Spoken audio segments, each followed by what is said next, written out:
È sempre un piacere poter parlare di Russell Westbrook, giocatore a cui sono legato emotivamente per l'Università di UCLA.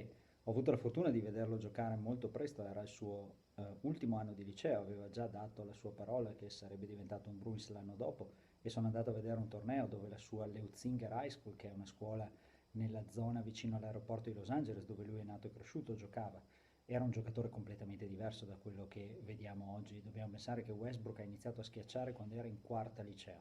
Il primo anno a UCLA, tanta panchina, numeri modesti, mi sembra sui 4 punti a partita, qualcosa di poco meno, veniva usato addirittura come specialista difensivo. Nel secondo anno, grazie all'infortunio di Collison, è esploso, si vedevano dei lampi, ma non si poteva capire bene il talento, anche perché il gioco di Holland, allora coach a UCLA, lo mascherava completamente. Quella squadra di UCLA era la squadra sua e di Kevin Love con tanti altri giocatori NBA dentro che per 2 volte sfiorò il titolo NBA, il titolo NCAA senza mai raggiungerlo.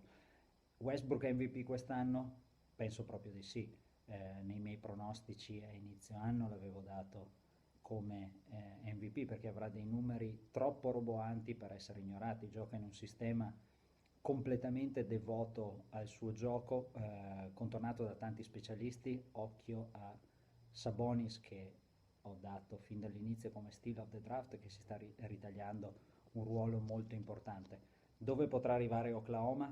È difficile da dire in questo momento, diciamo che l'Ovest è blindato sulle prime 3 posizioni fra Golden State, Spurs e Clippers. Dalla 4 alla 8 è battaglia aperta con Oklahoma, Memphis, Portland magari per lottare per la quarta, quinta posizione. Sembrano le squadre che hanno qualcosa di più. Ovviamente Westbrook è un giocatore incredibile, vederlo dal vivo è una delle esperienze più belle perché gioca con una rabbia agonistica dentro unica che solo pochi hanno, e se Michael Jordan e Kobe Bryant, che sono lo stesso tipo di giocatore, hanno lo stesso imprinting tecnico, si scomodano per dire che l'unico giocatore dove rivedono la loro rabbia agonistica è Westbrook, vuol dire che dentro c'è qualcosa di speciale. Westbrook originariamente è stato scelto dai Seattle Supersonics, che dopo 6 giorni aver scelto Westbrook sarebbero diventati gli Oklahoma City Thunder, quindi per i nostalgici dei Supersonics questo è ancora un vanto. Ha rinnovato quest'estate per 85 milioni di dollari.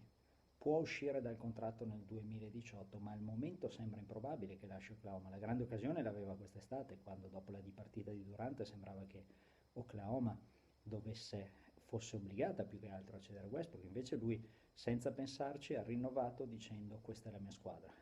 La sua relazione con Durant ovviamente è stata più problematica di quello che abbiamo potuto vedere. C'erano dei problemi di fondo, ovviamente adesso è la sua squadra, è un one man show, lui gioca, lui fa quel che vuole, la tripla doppia di media non è poi così tanto lontana.